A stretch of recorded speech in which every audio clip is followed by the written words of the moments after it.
शेखर ई study में आप सभी का स्वागत है।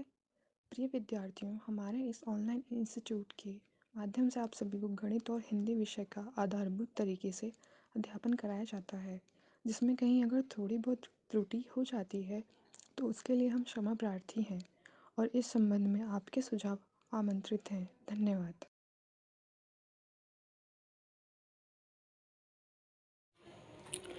हेलो दोस्तों, मैं शेखर स्वागत करता हूं आपका अपने यूट्यूब चैनल शेखर ई स्टडी पॉइंट पर। दोस्तों, ग्राफ और तालिका आपकी चल रही थी, जिसमें हमने पूरे सिलेबस को कवर कर लिया था। ठीक है, यही आपका पाठ्यक्रम था।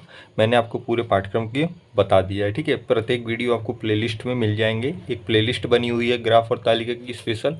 आप चैनल की प्लेलिस्ट में जाएंगे तो वहाँ सारे वीडियो एक क्रम से लगे हुए हैं। देखिए, आपके पार्ट जो अभी तक आए 1 से लेकर 22 तक, मतलब 1 से लेकर 22 तक पार्ट हमने बता रखे हैं, जिसमें आपको पाई ग्राफ, बार ग्राफ, रेखा ग्राफ, टेबल चार्ट ग्राफ ये सारे मिल जाएंगे। ठीक है, तो आपकी जो 20 नंबर की ग्राफ और तालिका थी वो तो पूरा सिलेबस कंप्लीट हो चुका है, लेकिन कुछ प्रैक्टिस सेट आपके चलते रहेंगे जो आपके एग्जाम तक चलेंगे। ठीक है, उन्हीं के आधार पर हमने आज से फिर से शुरुआत की है ग्राफ और तालिका में अभ्यास श्रृंखला को बताने की। ठीक है, तो आइए देखते हैं इसका अगला भाग 23वां। ठीक है, अभी यहाँ से आपको प्रैक्टिस सेट मिलेंगे। यहाँ से आपको चाहे टेबल ग्राफ का मिल जाएगा, चाहे बार ग्राफ का मिल जाएगा, मतलब जितने आपको मैं अभ्यास करा सकूँ उतना ही कराऊँगा। ठीक है, तो आइए शुरुआत करते हैं पार्ट 23वें की। देखिएगा, आपका ये प्रश्न है टेबल चार्ट ग्राफ से। कह रहा है कि एक परीक्षा में विज्ञान और कला में 100 छात्रों द्वारा प्राप्त अंकों के आधार पर वर्गीकरण। मतलब ये पूरा जो टेबल ग्राफ आप देख रहे हैं, इसमें 2 विषय हैं, विज्ञान और कला, और जितने छात्र इसमें सम्मिलित हैं उनकी संख्या है 100। ठीक है, उनके अंकों के आधार पर ये वर्गीकरण किया गया है। आप यहाँ देखिए विषय, अब यहाँ पे विज्ञान कला, ये औसत दिया हुआ है इनका। ठीक है, मतलब इन दोनों विषयों में सम्मिलित हुए या अंक प्राप्त किए छात्रों का औसत नीचे दिया गया है। ठीक है, अब देखिए यहाँ पे देखिए 0 और उससे अधिक कितने लोग हैं, 100 लोग हैं। 10 और उससे ज़्यादा 92, 20 और उससे ज़्यादा 80, मतलब ये क्रम है दोनों विषयों का।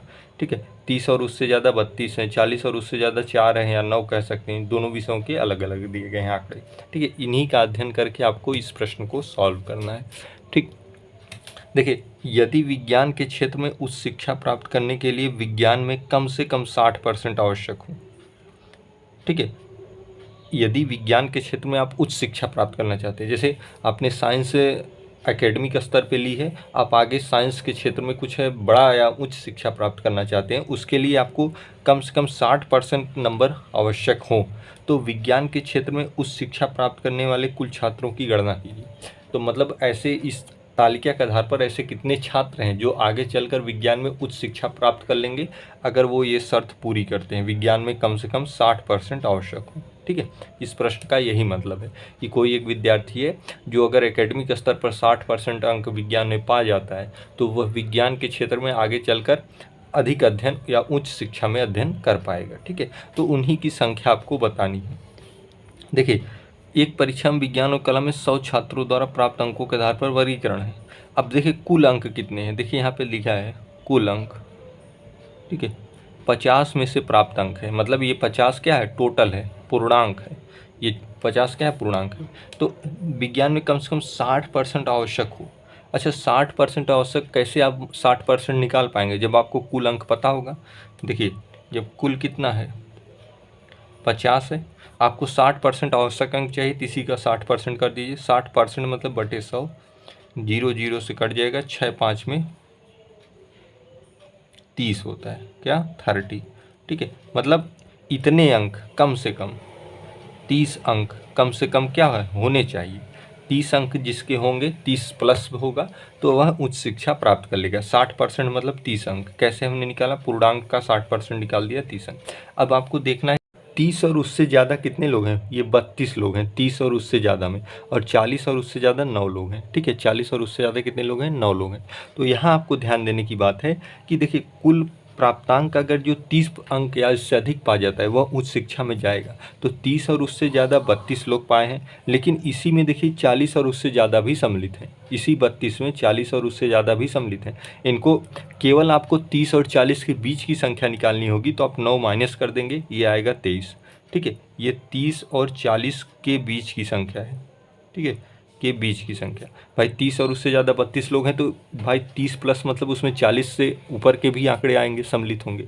तो आप ये ध्यान दीजिएगा, जैसे कोई एक कक्षा है, अगर इसमें कोई 40 प्लस अंक प्राप्त करता है, एक विद्यार्थियों का समूह है, अगर इसमें 40 प्लस अंक प्राप्त करने वाले हैं तो जाहिर सी बात है इसमें कुछ होंगे जो 70 प्लस भी पाए होंगे, कुछ होंगे 60 प्लस भी पाए होंगे, कुछ होंगे 50 प्लस पाए होंगे। सब इसी के अंदर आ गए ना, 40 प्लस वाले के अंदर। 40 से अधिक सब आ गए तो 30 से अधिक में 40 वाले भी आ गए। इसलिए एग्जैक्ट संख्या निकालने के लिए माइनस कर देंगे 23। अब हमें 40 और उससे अधिक को जोड़ देना है इसमें। 40 और उससे अधिक को जोड़ देंगे 32 आपका आंसर हो जाएगा। ठीक है, ये तो मैंने आपको क्लियर करके बता दिया। चाहते तो आप यही 32 यहाँ पे आंसर लिख देते। ठीक है, लेकिन आपको अलग अलग आंकड़े बता दिए गए कि 32 जो 30 से अधिक वाले थे, ताकि आपको जब ऐसे क्वेश्चन और थोड़ा सा डीप में जाए तो आप कहीं कंफ्यूज ना हो। डायरेक्ट आंसर लिखने से थोड़ा दिक्कत हो सकती है। ठीक है, 30 और उससे ज़्यादा 32 लोग हैं तो 40 और उससे ज़्यादा 9 लोग हैं। जब दोनों को घटा देंगे तो 30 और 40 के मध्य की जो संख्या है वो आ जाएगी 23 लोग। अब इसमें 40 प्लस को जोड़ दीजिए तो 32 आपका आंसर है। 32 ऐसे छात्र हैं जो विज्ञान में कम से कम 60% से अधिक अंक प्राप्त कर रहे हैं, जो आगे चल के उच्च शिक्षा ग्रहण कर पाएंगे। ठीक है, तो ये आपका ये प्रश्न था। आइए अगला प्रश्न देखते हैं। देखिएगा, ये आपका प्रश्न है, कला विषय में 30 और उससे ज़्यादा अंक प्राप्त करने वालों तथा 10 और उससे ज़्यादा अंक प्राप्त करने वालों का कुल कितने छात्र हैं? प्राप्त करने वाले कुल कितने छात्र हैं? ठीक है, मतलब कला यह विषय है। ठीक है, इसमें आपको बताना है कि ऐसे कितने छात्र हैं जो 30 प्लस हैं और ऐसे कितने छात्र हैं जो 10 प्लस हैं। इन सब का योग आपको बताना है। तो ठीक है, तो यहाँ पे अब देखिए बहुत सिंपल सा है। कला विषय में 30 प्लस प्राप्त करने वाले, ठीक है, कला विषय में 30 प्लस प्राप्त करने वाले की संख्या कितनी है? 21 है। अब देखिए इसी 21 में 4 भी सम्मिलित है। अब यहाँ आपको घटाने की कोई आवश्यकता नहीं, केवल यही पूछ रहा है 30 प्लस कितने हैं, तो 21 लोग हैं। ठीक है, इसी 21 में 4 भी आ जाता है। अगर आप 30 और 40 के बीच संख्या निकालेंगे तो इनको दोनों को माइनस करना पड़ेगा। ठीक है, अब कला विषय में 10 प्लस प्राप्त करने वाले, 10 प्लस प्राप्त करने वाले, ठीक है, कला विषय में ही 10 प्लस प्राप्त करने वाले कितने हैं? देखिए 10 से और उससे ज़्यादा 81 लोग हैं। अब अगर 10 और 40 के बीच संख्या निकालनी है तो इन सारे को आपको क्रम करके घटाना पड़ेगा। मतलब इसी 81 में 66 भी सम्मिलित है, 21 भी यही 66 के अंतर्गत है और 4 भी इन सभी संख्याओं में एक दूसरे के भीतरी आंकड़े बताए गए हैं। ठीक है, तो आप 81 ही ऐसा लिखेंगे। 10 और उससे ज़्यादा कितने हैं? 81 हैं। इसी 81 में तीनों आ जाएंगे। ठीक है, तो कितने हैं? 81 है। आप पूछा कि कुल कितने छात्र हैं, दोनों को जोड़ दीजिए, 8 2 10, 102 हैं। आपका ये आंसर क्या हो जाएगा? 102 हो जाएगा। ठीक है, तो इस तरीके से प्रश्नों को सॉल्व करेंगे। आइए अगला प्रश्न देखते हैं। देखिएगा, अगला प्रश्न है, कुल 40% से कम अंक प्राप्त करने वाले छात्रों की संख्या की गणना करें। मतलब ऐसे छात्रों की संख्या की गणना करना है जो 40 से कम अंक प्राप्त किए। तो पूर्णांक कितना है? देखिए पूर्णांक जो है वह 50 का है। अब 40 से कम मतलब 50 का 40% निकाल दीजिए। 40% निकाल लिया, 0 0 कट गया, 5 4 में 20, मतलब 20 से कम अंक प्राप्त करने। ठीक है, 40% संख्यात्मक रूप से 20। ठीक है, मतलब ऐसे कितने छात्र हैं 100 में से, कुल छात्र 100 हैं, ऐसे कितने छात्र हैं जो 20 से कम अंक प्राप्त किए। अब यहाँ तो जितने आंकड़े दिए हैं वो 20 और उससे अधिक के दिए हैं, 20 और उससे ज़्यादा के 80 है। 20 से कम आपको निकालना है। तो देखिए विज्ञान की बात करें, विज्ञान में कुल कितने हैं? 100 हैं। देखिए 0 और उससे ज़्यादा कितने हैं? 100 हैं। 10 और उससे ज़्यादा 92 हैं। 10 और उससे ज़्यादा देखिए 10 और उससे ज़्यादा मतलब 10 और उससे ज़्यादा 92 हैं।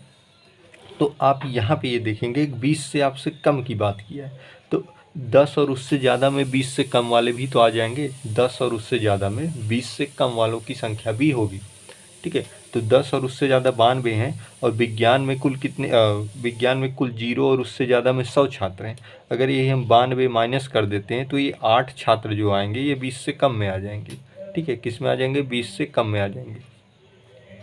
ठीक है, और अगर हम कला विषय की बात करें, कला की, तो कुल कितने छात्र हैं? 100 छात्र हैं बैठे हैं और 81 ऐसे छात्र हैं जो 10 और उससे ज़्यादा अंक प्राप्त किए। 81 ऐसे छात्र हैं जो 10 और उससे ज़्यादा अंक प्राप्त किए। अगर हम इन्हीं 81 को माइनस कर देंगे तो ये देखिए 10 और उससे ज़्यादा में 20 से कम वाले भी छात्र सम्मिलित होंगे, तो ये आ जाएगा 19। ठीक है, 9 1 10, 8 8 1 9 1 10, अब अगर हम इन्हीं को ऐड कर देते हैं तो 27 ऐसी संख्या आती है जो 20 से कम के छात्र हैं।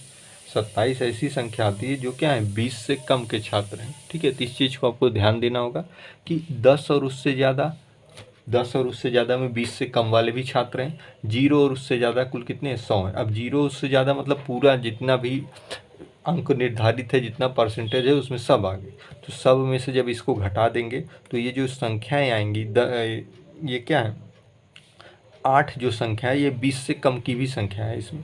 ठीक है, और यहाँ पे जो घटा देंगे 19 जो आएगी वो 20 से कम की संख्या आएगी। तो ये दोनों ऐड कर देंगे, जो 27 आएगा 27, वह 20 से कम अंक प्राप्त करने वालों की संख्या होगी। ठीक है, तो ये आपका आंसर हो गया। आइए अगला प्रश्न देखते हैं। देखिए अगला प्रश्न कह रहा है, विज्ञान विषय में 40 और उससे ज़्यादा अंक प्राप्त करने वाले का कला विषय में 10 और उससे ज़्यादा अंक प्राप्त करने वाले के साथ क्या अनुपात है। तो विज्ञान में 40 प्लस की बात की है, 40 प्लस विज्ञान में 40 और उससे ज़्यादा कितने लोग हैं विज्ञान में, 40 और उससे ज़्यादा कितने हैं, 9 लोग हैं। कितने हैं, 9 लोग हैं। ठीक है, कला में 10 और उससे ज़्यादा, 10 और उससे ज़्यादा कला में देखिए 10 और उससे ज़्यादा कितने हैं, 81 लोग हैं। कितने हैं, 81 लोग हैं। तो इनसे अनुपात आपसे पूछा है तो 9 अनुपात में 81 कर दीजिए, 9 1 में 9, 9 9 में 81, 1 अनुपात में 9। ये आपका क्या हो जाएगा, आंसर हो जाएगा 1 अनुपात में 9। ठीक है, इस प्रश्न को आप इसी तरीके से सॉल्व करेंगे, बहुत आसान सा प्रश्न था। ठीक है, 40 प्लस की संख्या और 10 प्लस की संख्या लिख के आपको अनुपात निकालना था। आइए इसका लास्ट प्रश्न देख लेते हैं। देखिएगा एक प्रश्न है, कला में 20 और उससे ज़्यादा कितने छात्र प्राप्त किए हैं। कला में 20 और उससे ज़्यादा कितने छात्र प्राप्त किए हैं। तो देखिए कला में 20 और उससे ज़्यादा, कला में कितने छात्र हैं, 66 छात्र हैं। कितने हैं, 66 हैं। ओरल सा प्रश्न था, कला में 20 और उससे ज़्यादा कितने छात्र प्राप्त किए हैं, तो 66 छात्र ऐसे हैं जो कला में 20 और उससे अधिक अंक प्राप्त किए। ठीक है, तो एक यहाँ का तालिका का आप एक पूरा प्रश्न था, 5 प्रश्न थे जिनको मैंने आपको बताया। अगर कहीं आपको दिक्कत हो तो आप कमेंट बॉक्स में पूछ सकते हैं। ठीक है, और व्हाट्सएप नंबर चलता है, वहाँ भी आप पूछ सकते हैं। इसी तरीके से आपकी प्रैक्टिस सीरीज आती रहेंगी आपके एग्जाम तक। ठीक है, उम्मीद करता हूँ समझ में आया होगा। आज की वीडियो में फ़िलहाल इतना ही।